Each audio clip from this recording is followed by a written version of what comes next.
Greetings, Tendent Micro Podcast listeners. This is Mike McCarthy here with my co-host, Matthew Petchel. Hello.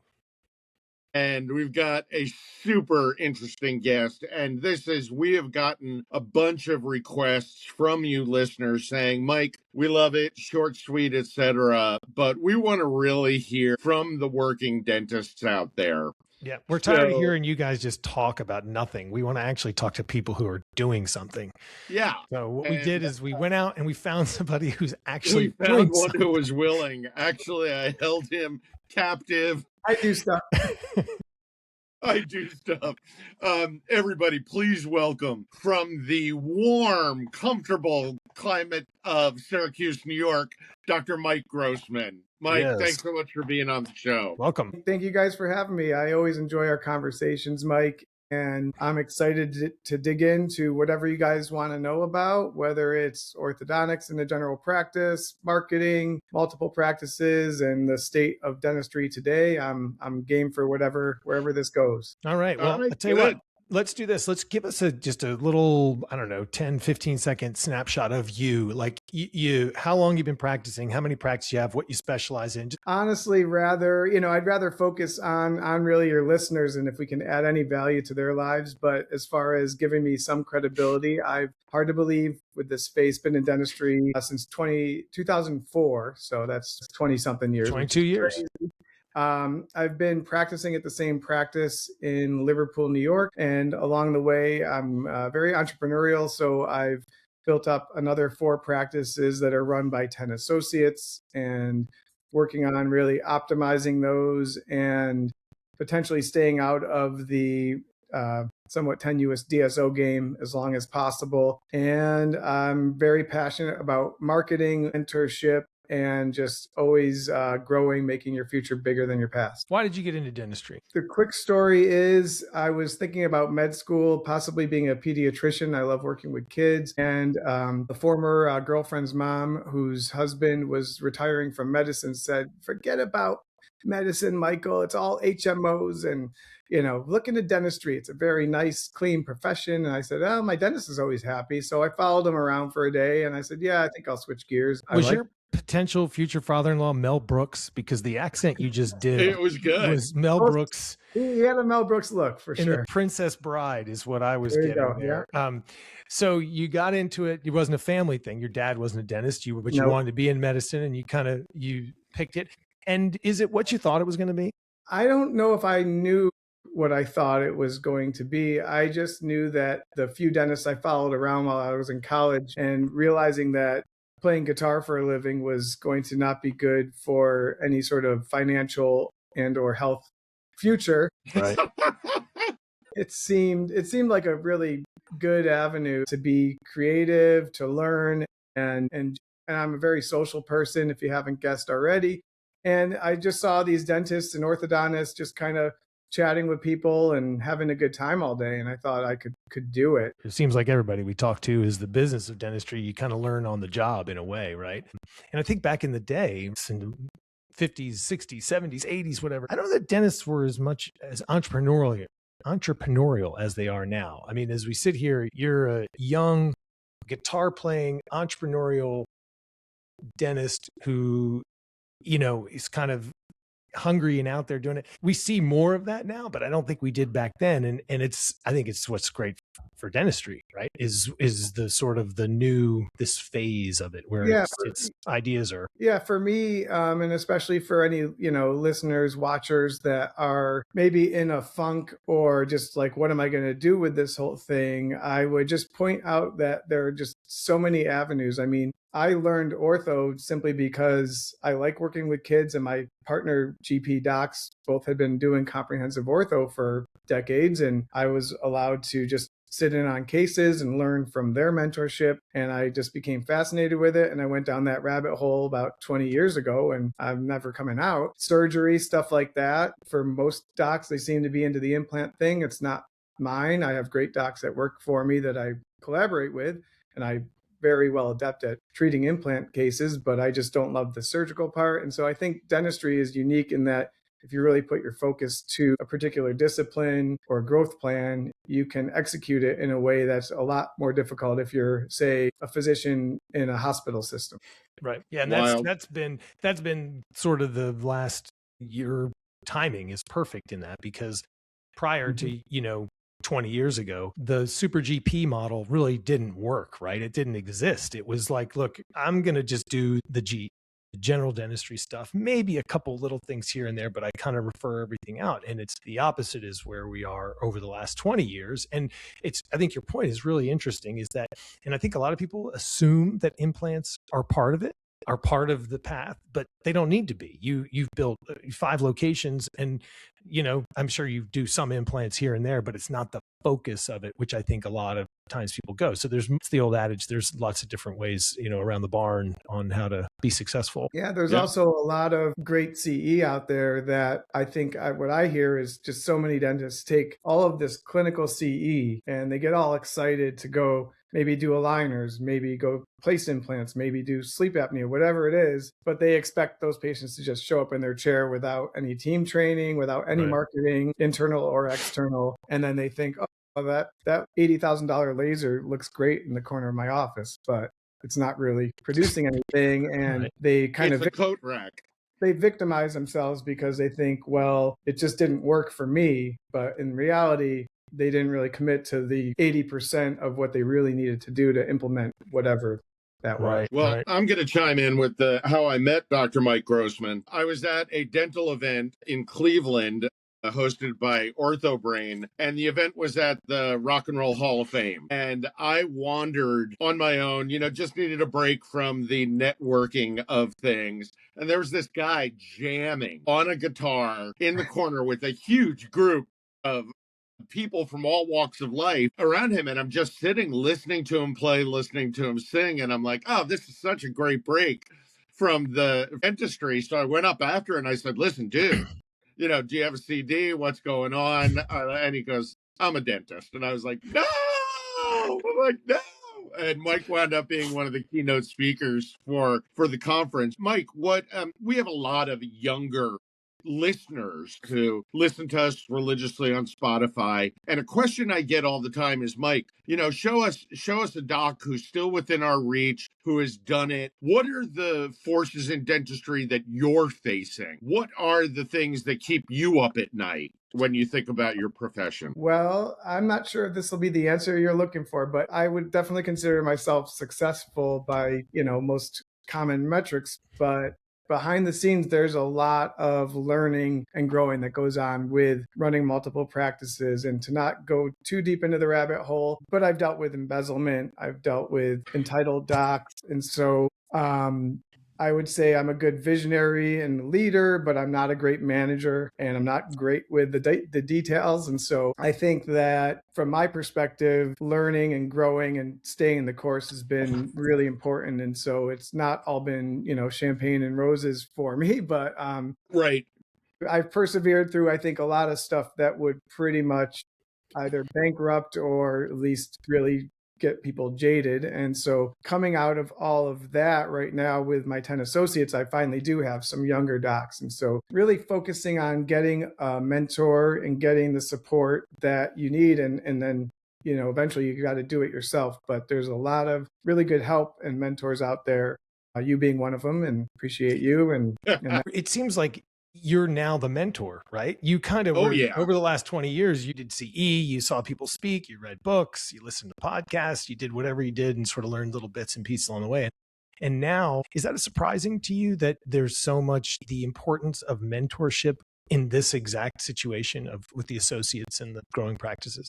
Yeah, I mean, it's really becoming my main focus point is how can I see all these patients, deal with my 4 kids who I love very much, but they have a lot of activities and a lot of driving. They're 12, 14, 16, and 18. So doing all of that stuff, but really focusing on helping them grow has been a struggle, but something that's worth it for me. I think I got really lucky with the practice I ended up in. I never left. I worked as an associate for 2 years and then bought out 1/3 of the partnership. And now I've got 2 younger partners and it's plugging along well, but I didn't realize how lucky I was that I had these guys who were really skilled, and I think they were super GPs before that was even a thing. Mm-hmm. 2 out of the 3 placed implants, did comprehensive ortho, and really stayed at the forefront of what dentistry has to offer. And I don't know if I took it for granted, but I really utilized their help. When I didn't have many patients, I'd watch them place an implant. I'd have them come in and start a difficult endo because I wanted to get the patient out of pain. And so, yeah, I think it's just a natural progression that, now I guess I'm becoming more of a mentor, but I still feel like I have tons to learn as well. So I don't claim to know Well, it all. that's what keeps you humble. And part 2 of the question is, Mike, you brought up your entrepreneurial spirit. And the part 2 of the question that I get from the young docs who are either wanting to be an associate or wanting to make the leap and buy is fearful. I don't know if I can do it. So, Matthew and I have tons of AI clients, and you've been a mentor to me in how does a clinician use AI beyond. I'll give you one I just did that I think is, I hope it will be effective. I've got a culture issue at one of my offices because she said, whatever, all that BS. And right. I'm thinking, I don't really want to hear everybody's story. So I created a culture playbook type of a thing. Instead of busting heads and saying everyone behave like adults, I'm going to say, let's be productive and use this feedback rather than just tell me each story that's the same story from a more butthurt perspective. It's Right. like, let's get a solution going.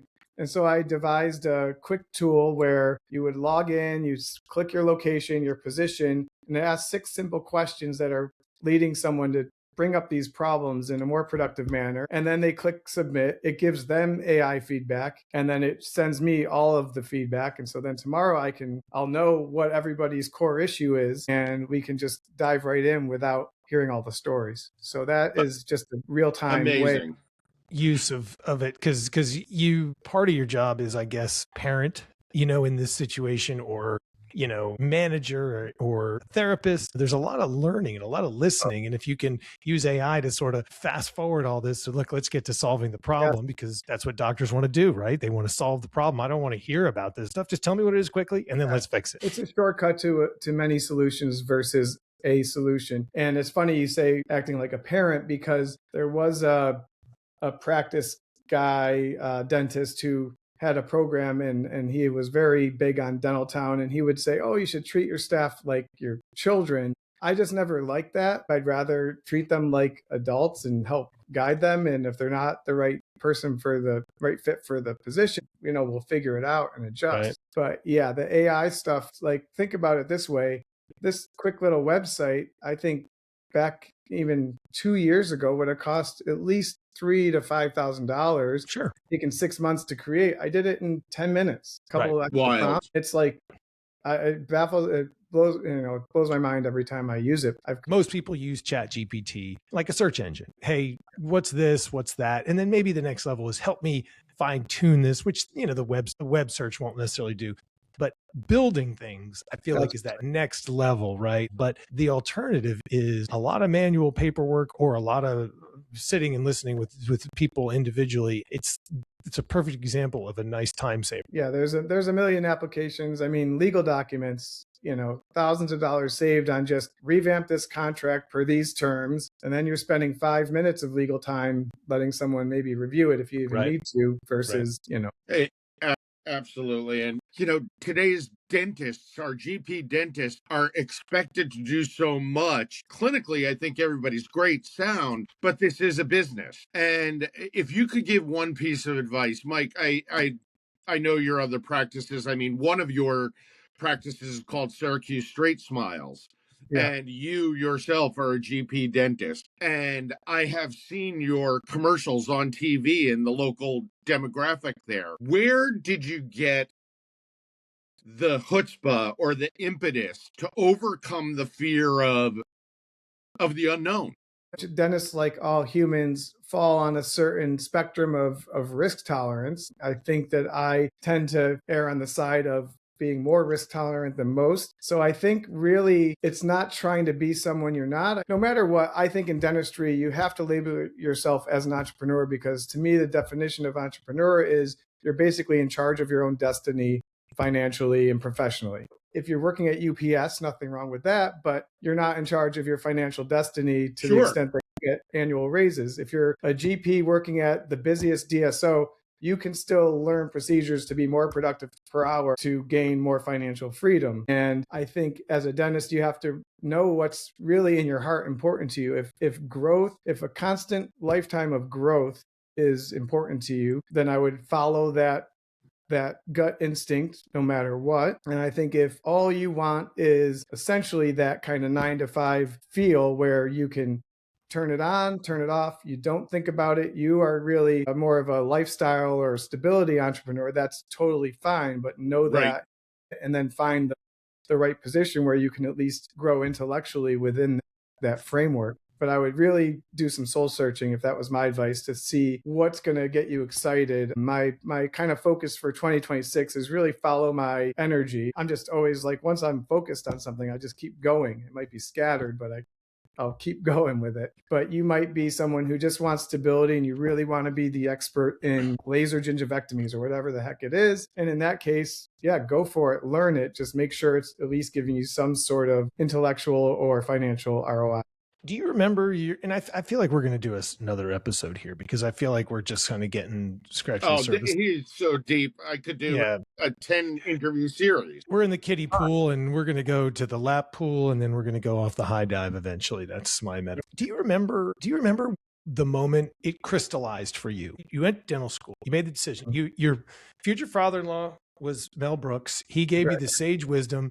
You went to dental school. You got out. You joined a practice, and you didn't have this clarity that you have now, right? Because none of us do when we're 25 or whatever. But at some point, do you remember the moment you got the clarity that I know what I'm going to do? I'm going to grow. I'm going to have 7 locations. I would say there's definitely a pivotal moment, and kind of sad to say, because there's this group called Productive Dentist Academy, and Bruce Baird was the father of the whole thing. Yeah.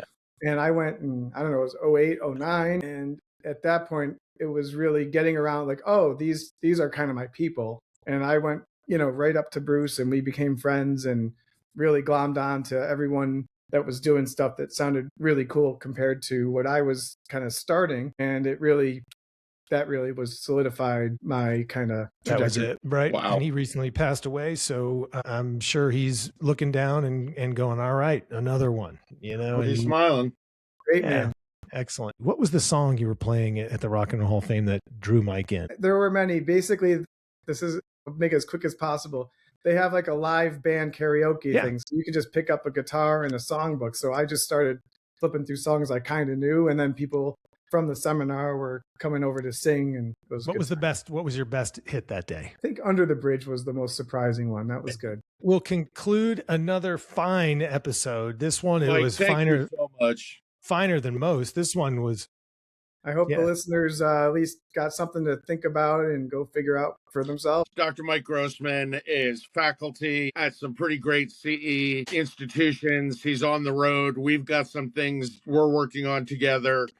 I'm proud to say he's not only my friend, brother, but he is a mentor, and I hope our audience has learned a lot. Mike, this was great. I might even go down as saying so far my favorite 10 Dent episode. Thank you. Great. Appreciate that. Excellent. Well, thank you everyone for listening. Thank you, Dr. Mike Grossman, for doing what you do, which is making dentistry a better place, which we love to see. And don't forget to like, subscribe, forward to a friend, whatever. And we're going to have Dr. Mike on again. I can just know it. Again, Doctor. Yep. Thanks again, everybody. Guys.